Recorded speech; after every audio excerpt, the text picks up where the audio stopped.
किसी ब्रह्म ज्ञानी के पास आया, वो कहता महाराज मुझे ब्रह्म की प्राप्ति करवा। अभी वो ब्रह्म खुद से अलग किसी चीज को मान रहा है, जैसे कहते हैं आत्मा में परमात्मा, तो उसको क्या कहेगा भाई कि तेरे अंदर ही ब्रह्म है, तेरे घर में ब्रह्म है। तो कैसे मिलेगा? आँख बंद करके बैठ, तेरे अंदर ही है, समझ रहे हो? यानी आत्मा में परमात्मा है।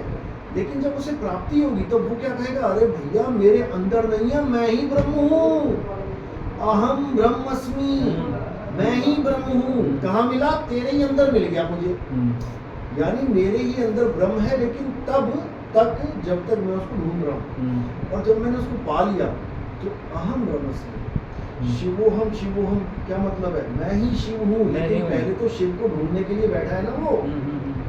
जब शिव को प्राप्त किया तब कह रहा है भैया मैं ही शिव हूँ। पहले मुझे गुरुजी ने बताया था तेरे अंदर शिव है, तेरे अंदर भगवान है। जब मैंने पा लिया तो मुझे पता लगा कि मैं ही भगवान हूँ।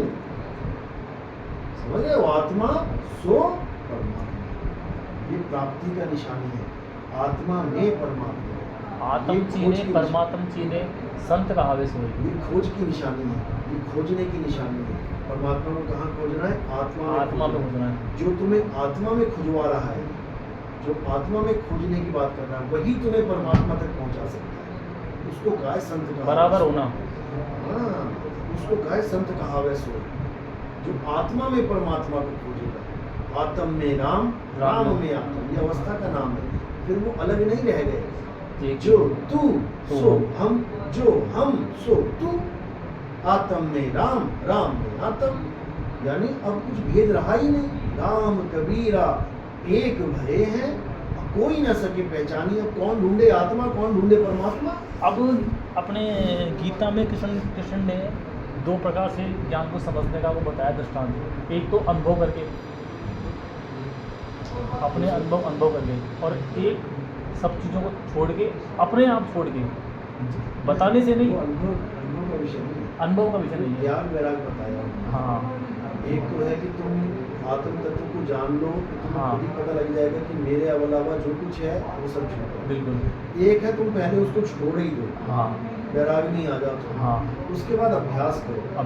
उसमें अभ्यास और वैराग दोनों की तलवार होती है ना, कि ये अर्जुन दोनों तलवारें अगर तुम्हारे पास है, अभ्यास और वैराग, तो तुम्हारा काम बन जाएगा। अब अगर अभ्यास पहले करोगे और प्राप्ति हो गई तो वैराग ऑटोमेटिकली आ जाएगा। और पहले वैराग कर दोगे तो तुम्हें अभ्यास करना पड़ेगा, बिना अभ्यास के नहीं बच सकता। लेकिन प्राप्ति तो जी, अभ्यास से ही होगी, प्राप्ति तो भजन से ही होगी ना। अब तुम कहो मैं सब दुनियादारी छोड़ के बैठ जाता हूँ तो उसमें क्या हो जाएगा? भजन नहीं करोगे नहीं, तो जैसा कि आपने बताया है पाकर भी छोड़ना।